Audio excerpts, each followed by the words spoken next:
이제 10절로 한번 넘어가 보도록 하겠습니다. 우리 9절의 이야기를 한번 정리해 보면 어떤 것일까요? 우리가 현존재 분석론을 한다는 거죠.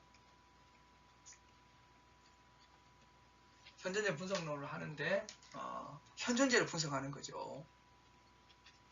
이 현존재는 각자 자기라고 하는 특성을 가지고 있고요.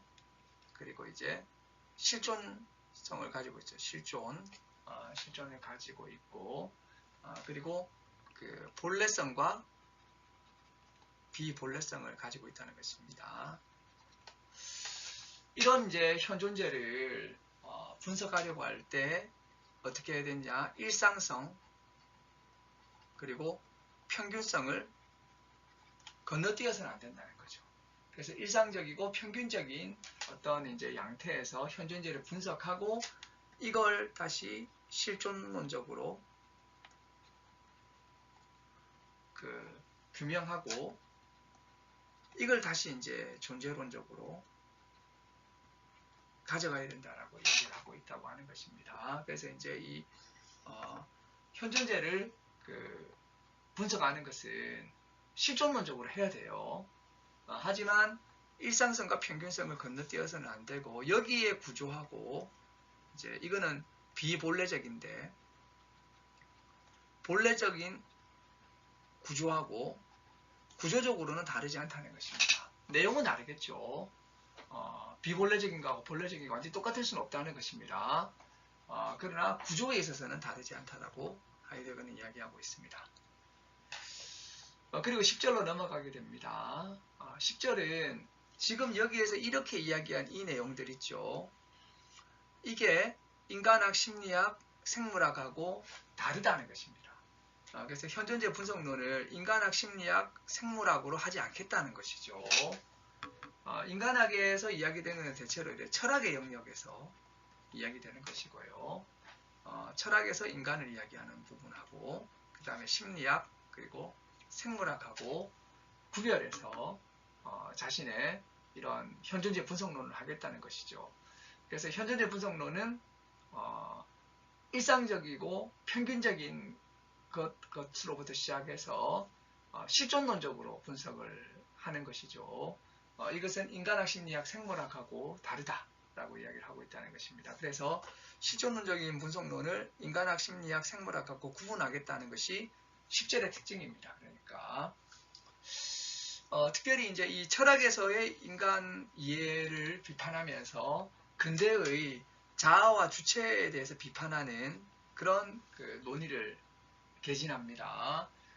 오늘날에야 뭐 포스트 모던이라든지 포스트 구조주의, 포스트 구조주의 이런 철학에 의해서 근대 자아와 주체에 대한 비판이라고 하는 것이 매우 널리 알려지고 일반화되었던 거죠. 하지만 하이데거 시대에는 여전히 이러한 영향력이 이러한 사조의 영향력이 있는 상태에서 상당히 새롭고 뭔가 굉장히 독특한 어떤 입장이 아니었나 생각이 됩니다. 먼저 데카르트를 비판하게 되는데요. 데카르트가 코기토 에르고 숨 이야기를 하는 거죠. 나는 생각한다. 그러므로 나는 존재한다. 이야기했는데 나는 생각한다는 잘 사유했다는 겁니다. 데카르트가. 그러나 나는 존재한다. 이 존재라는 것에 대해서 사유하지 않고 넘어갔다는 거죠. 그래서 이 말은 뭐냐면 자아와 주체라고 하는 것의 존재, 자아와 주체가 어떻게 사유하고 어떻게 인식하고 이런 것에 대해서는 많이 고민을 하고 연구를 많이 했는데 근대 철학이라고 하는 건 상당히 인식론적인 것이죠. 그러나 이 자아와 주체의 존재에 대해서는 묻지 않았다는 것입니다. 이게 이제 근대 철학의 큰 문제였다는 거죠.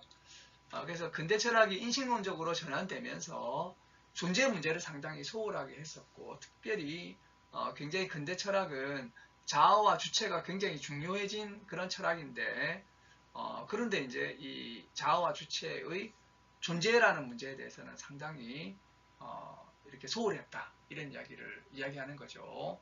그래서 이런 이제 자아와 주체에 대해서는 많은 어떤 그 유사 용어들이 있지 않습니까? 주체, 영혼, 의식, 정신, 인격 이런 이제 그 단어들을 사용해 가지고 주체에 대해서 이야기를 하고 있는데 이것이 뭐 예를 들어서 사물화되지 않은 존재다 이런 이야기를 할 때도 그럼 이건 어떤 존재냐? 주체는 어떤 존재냐? 주체의 존재에 대해서는 묻지 않았다라고 하는 비판을 하이데거가 하고 있다고 볼 수가 있겠습니다.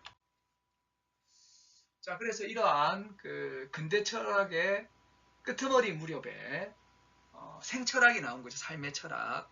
이 삶의 철학의 주요한 인물로서 딜타이를 이야기를 하고 있다는 것입니다.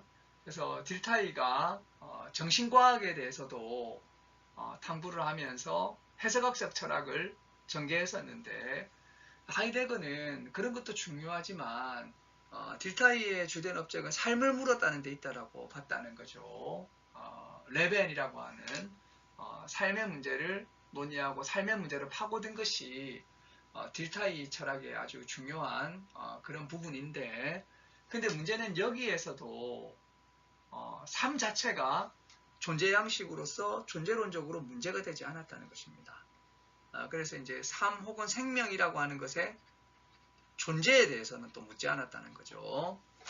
그래서 이제 어떻게 보면 그 전에 있었던 주체 철학에서 삶의 철학으로 넘어왔는데 인간이라고 하는 현존재 제와 관련해 가지고 주체에서 삶으로 넘어왔는데 주체의 존재를 묻지 않았다는 거죠. 그리고 삶의 존재를 묻지 않았다는 것입니다.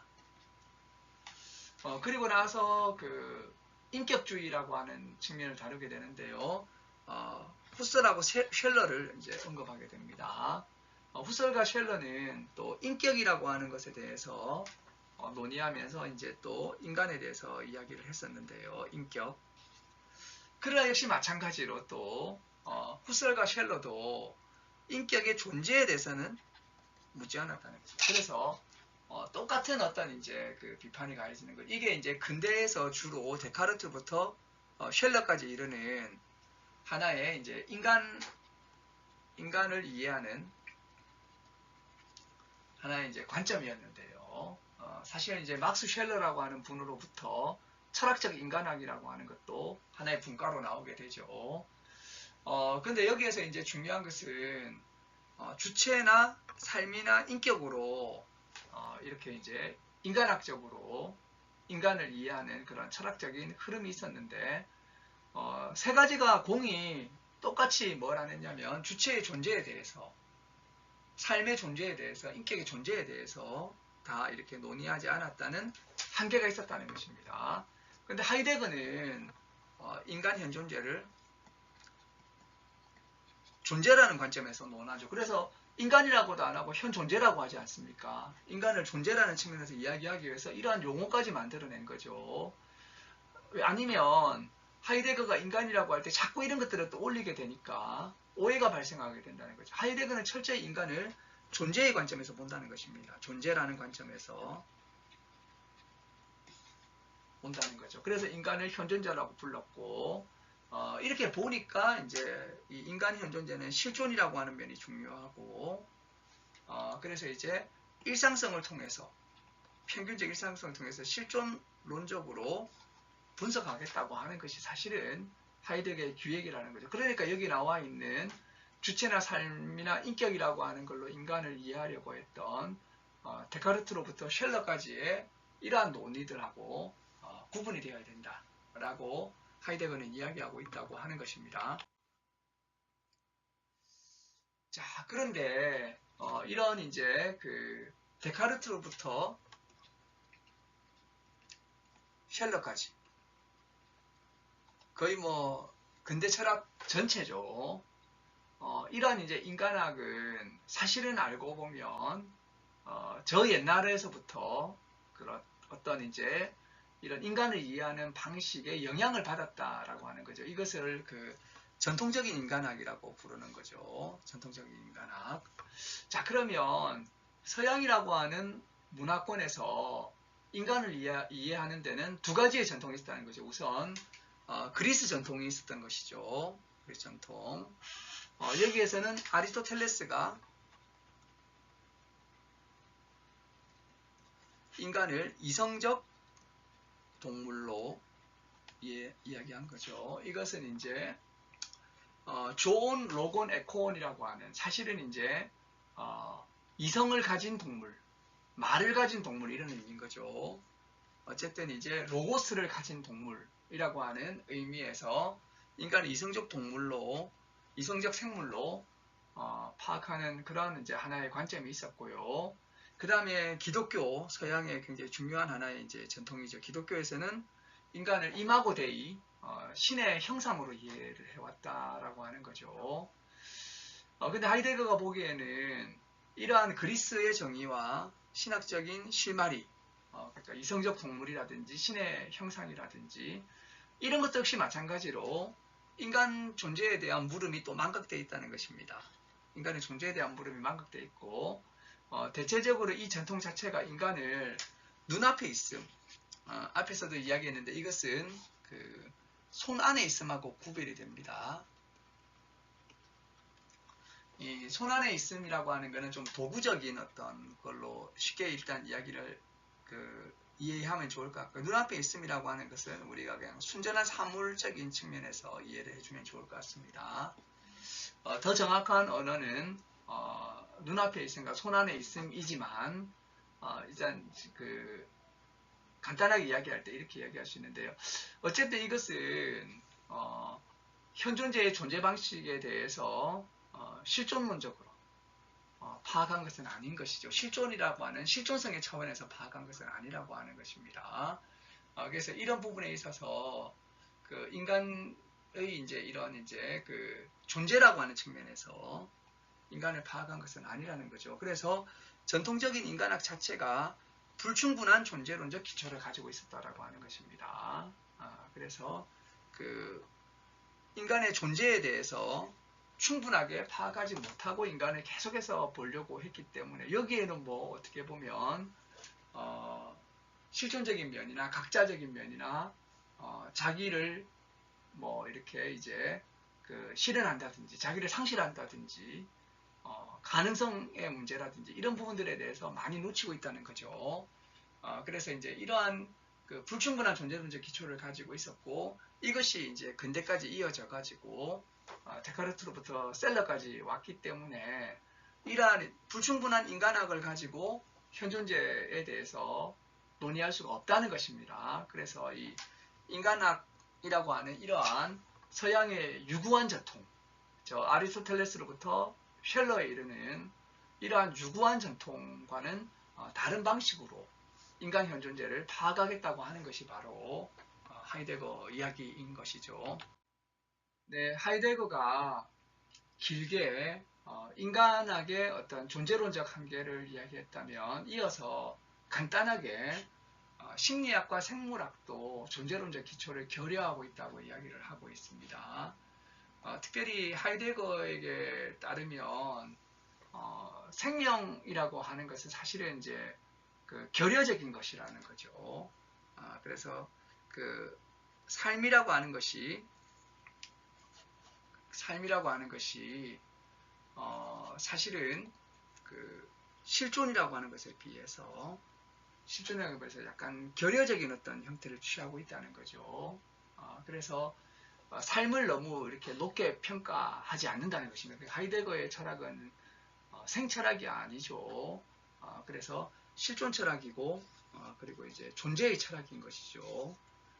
그래서 이제 이 삶을 뭐 이렇게 무시하거나 부정하는 것은 아니지만 하이데거가 강조하는 것은 생이라고 하는 측면보다는 실존이라고 하는 측면이 더 강조되고 있다라고 하는 것입니다. 어쨌든 지금까지 이야기를 전체적으로 정리하면 인간학, 심리학, 생물학이라고 하는 것은 존재 양식에 대한 물음에 있어서 존재론적으로 충분히 근거 제시된 대답을 못하고 있다는 것입니다. 그럼 이런 학문들은 다 무의미한 학문이냐? 이건 아니죠. 하이데거가 그런 말 하는 건 아닙니다. 이 과학 분과들은 또 철학 분과들은 다 의미가 있습니다. 하지만 이제 하이데거가 이런 이제 자기의 그 존재 사유를 펼쳐갈 때 이러한 이제 그 학문들을 가지고 자신의 현존재 분석을 하지는 않겠다라고 하는 이야기를 하고 있는 것입니다.